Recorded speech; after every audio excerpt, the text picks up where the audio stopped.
असल में वो योग को डिफाइन करना चाहते हैं, पर वैज्ञानिक भाषा में इसे उलझना कहा जा रहा है। Quantum entanglement. बात बस ये है कि हम इसे उलझना नहीं कहेंगे, ये क्वांटम सामंजस्य है।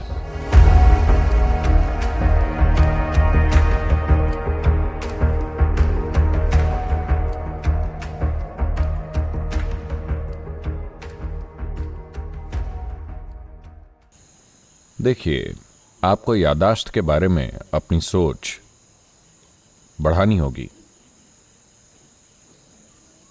फिलहाल याददाश्त के बारे में आपकी सोच अभी तक बस याद रखना हुआ करती थी, पर अब याददाश्त के बारे में आपकी सोच ज्यादा तकनीकी हो गई है। आजकल आप मेमोरी शब्द का इस्तेमाल खुद से ज्यादा अपने उपकरणों के लिए करते हैं, अपने गैजेट्स के लिए करते हैं।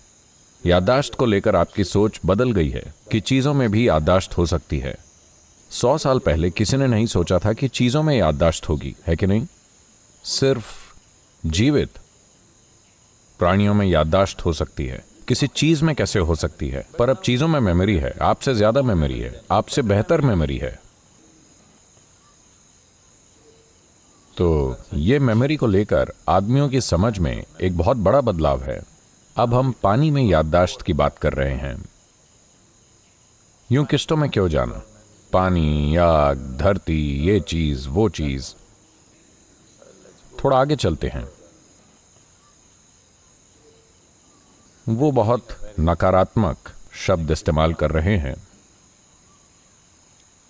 असल में वो योग को डिफाइन करना चाहते हैं, पर वैज्ञानिक भाषा में इसे उलझना कहा जा रहा है। Quantum entanglement. क्वांटम एंटेंगलमेंट का मतलब है कि एक सब एटॉमिक पार्टिकल यहां है और दूसरा कहीं लाखों प्रकाश वर्ष दूर है। आप सोच नहीं सकते कि वो क्या है, लेकिन उतनी दूरी पर ये दोनों जुड़े हुए हैं। उनके पास इसका कोई जवाब नहीं है, ठीक है? योग शब्द का मतलब बस इतना ही है। बात बस ये है कि हम इसे उलझना नहीं कहेंगे, ये क्वांटम सामंजस्य है। ब्रह्मांड या सृष्टि या संसार पूरी तरह से सामंजस्य है। ये अभी पूरे ब्रह्मांड में हुआ। इसका मतलब ये नहीं, क्या यह आवाज ब्रह्मांड के आखिरी छोरों तक पहुंच गई? नहीं, ऐसे नहीं, पर यह सामंजस्य में है। यहां कुछ भी अलग अलग नहीं होता। If you find coherence, suddenly you have certain mastery over things. In yoga, we call this prajna. अगर आप सामंजस्य पा लेते हैं तो अचानक आपको चीजों में कुशलता मिल जाती है। योग में हम इसे प्रज्ञा कहते हैं। प्रज्ञा प्रकाश से भी तेज चलती है, क्योंकि ये चलती नहीं है, ये बस हर जगह है। जैसे कि मैं इस जीव के बारे में बात कर रहा हूं, ये जीव कहीं जा नहीं सकता, ये हर जगह है, तो इसे जाने की जरूरत नहीं है। आप इसे दिव्य कह सकते हैं, गॉड कह सकते हैं, आप इसे जीव कह सकते हैं, आप इसे प्रज्ञा कह सकते हैं, या फिर आप इसे क्वांटा कह सकते हैं।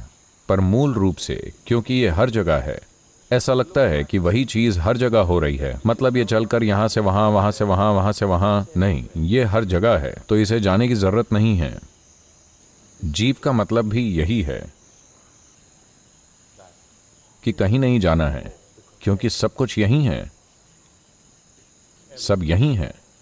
जो इच्छुक है उसके लिए सब यहीं है। कोई जो किश्तों में आता है, किश्तों का मतलब है आपको एक से दूसरी जगह जाना है, दूसरी से तीसरी। यह कहने का सभ्य तरीका है। आमतौर पर मैं कहता हूं यह कब्ज है। जब जीवन किश्तों में होता है तो फिर दिक्कत है, क्योंकि आप इस जीवन को कितनी किश्तों में बांटना चाहेंगे? क्योंकि जीवन की प्रकृति ऐसी है कि अगर आप इसे अरबों किश्तों में बांटें, फिर भी ये पूरी नहीं होगी, पिक्चर पूरी नहीं होगी। क्योंकि ये सब यहां है, ये 1, 2, 3, 4, 5 में नहीं है। तो अगर पानी में मेमोरी है, तो क्या पत्थर में मेमोरी है?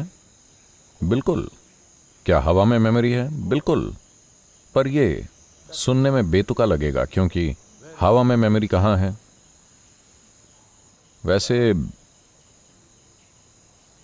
देखिए, आज आप सभी फोन यूज करते हैं, इसमें तार नहीं है, यह हवा से होकर आ रहा है कि नहीं? हेलो, मेमोरी हवा के माध्यम से आ रही है, तो हवा में मेमोरी है क्या? अब आपको मुझसे यह सवाल नहीं पूछना चाहिए क्योंकि आप सभी इसका असल यूज कर रहे हैं, पर यह अभी कम विकसित है ब्रह्मांड की तुलना में।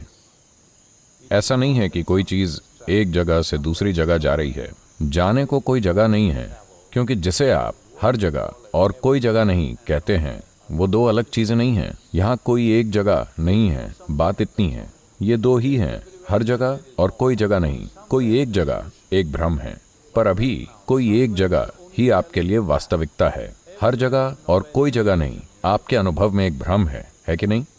हेलो, कोई एक जगह वास्तविकता है। मैं किसी एक जगह हूं, क्या मैं कहीं नहीं हूं? क्या मैं हर जगह हूं?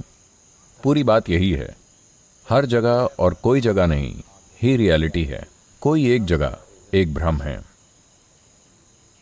देखिए, अभी आप कोई इंसान हैं, हेलो, आज नहीं 100 साल बाद आप सभी, मैं थोड़ा जल्दी, लेकिन आप सभी 100 साल बाद अगर हम सभी को यहां दफना दें तो कोई एक अलग इंसान नहीं रह जाएगा, बस एक ही बगीचा होगा। हेलो, यस और नो? आपका शरीर और मेरा शरीर ऐसा कुछ नहीं है, बस धरती का शरीर है।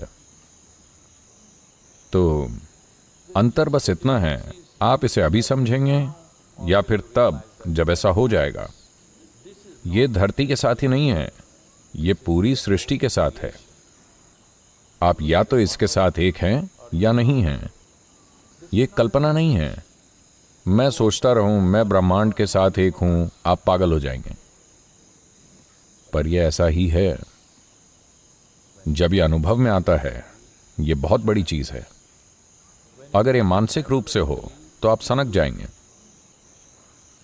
मानसिक रूप से अगर आप सोचें मैं हर जगह हूं, मैं हर जगह हूं, तो आप बहुत बड़ी परेशानी है। मानसिक रूप से, शारीरिक रूप से आप किसी जगह हैं, पर बुनियादी वास्तविकता यही है। तो ये पूरी इसे बांटने की प्रक्रिया और कहना, ओ पानी में याददाश्त है, मान लेते हैं, पर क्या हवा में याददाश्त है? क्या आग में याददाश्त है? ये जीवन देखने का संकीर्ण तरीका है। अगर आप जीवन को ऐसे देखते रहे, अगर आप यहां अरबों साल भी रहें, तब भी आप इसका एक बहुत छोटा ही भाग जान पाएंगे। बस इतना ही। कुछ गलत नहीं है, लेकिन ये जीने का सबसे बेअसर तरीका है, क्योंकि हमारी दिलचस्पी अमल में है, जानने में नहीं। इसको कैसे यूज करूं? जरूरत से प्रेरित। अभी सारी वैज्ञानिक रिसर्च जरूरत से प्रेरित है। इसका इस्तेमाल कैसे करें? हम क्या कर सकते हैं? क्या मैं एक नई तरीके की बंदूक बना सकता हूं जिससे मैं बिना गोली खर्च किए आपको बस जला सकूं? हम इन सब के साथ प्रयोग कर रहे हैं। हेलो, अभी उन्होंने ऐसे बॉम्ब बनाए हैं जिनके फटने पर पूरी बिल्डिंग वैसी की वैसी ही रहेगी, बस इंसान मर जाएंगे, यस, क्योंकि ये एक फ्रीक्वेंसी बॉम्ब है। ये बस इंसानों को मारता है। बिल्डिंग सेफ रहेगी। मुझे लगता है ये अच्छी चीज है। देखिए, जब आप दूसरा देश जीतना चाहते हैं, लोग मर जाएं, इमारतें खड़ी रहें, क्या ये अच्छा तरीका नहीं है? हम जरूरतों से प्रेरित हैं, यही समस्या है।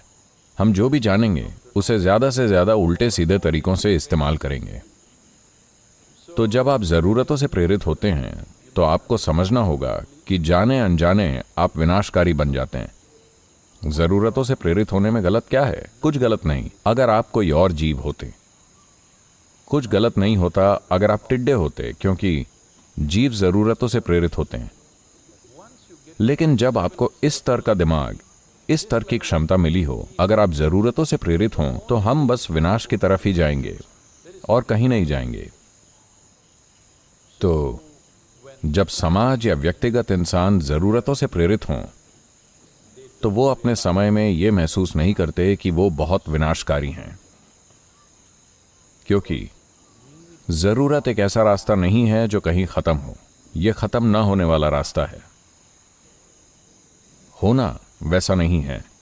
मंजिल यही है। आपको कहीं जाना नहीं है। मंजिल एकदम यही है, प्रकाश वर्ष की दूरी पर नहीं है।